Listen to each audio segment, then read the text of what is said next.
Hello. আরে বৌদি যে, তা কি মনে করে? তোমাকে তো এ পাড়ায় আগে কোনোদিন দেখিনি। তা কেমন আছো? ভালো আছো তো? আরে হ্যাঁ হ্যাঁ, আমি খুব ভালো আছি। তুমি ভালো আছো তো? তা তোমার যে একটা সুন্দরী বোন ছিল, তার বিয়ে হয়ে গেছে? সে নিশ্চয়ই এখন আরো সুন্দর হয়েছে। হ্যাঁ গো হ্যাঁ, আমি তো ওর জন্যই তোমার কাছে এসেছি। তা আমার বোনকে আমার কেমন লাগে? আরে বৌদি, সে তো আমার পরম সৌভাগ্য। আমি তো কোনোদিন ভাবতেও পারি না যে তোমার বোনকে আমার সাথে বিয়ে দেবে। আমার যে কি আনন্দ হচ্ছে, তা কি বলবো। তা কই কই, আমার কাছে নিয়ে আসো, আমি একবার প্রাণ ভরে দেখি।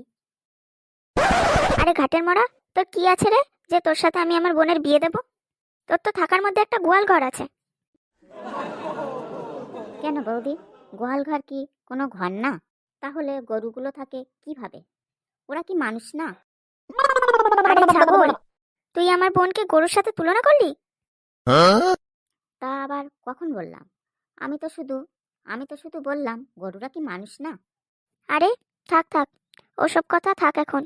আসল কথা হলো, আমার বোনের জন্য একটা পাত্র দেখে দিতে হবে। ভালো পাত্র চাই কিন্তু, যেন কোনো ফুটো ফাটা না থাকে।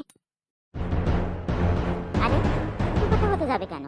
একেবারে ঝাকাস পাত্র আছে একটা। তা কেমন পাত্র শুনি? আর তার কি কি আছে? যে একেবারে গুণে নারদমণি আর রূপে নারায়ণ, সাক্ষাৎ একেবারে ভগবান।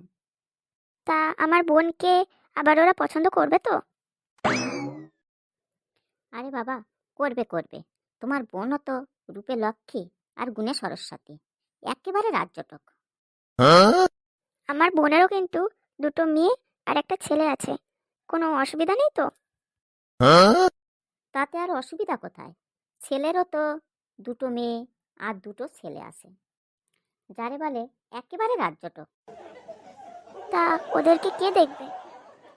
কেন, ওদের যে ঠাকুমা আছে, সেই ওদেরকে দেখবে। তবে এই কথাই রইল, সামনের ফাল্গুনে ওরা নতুন জীবনে পা রাখবে।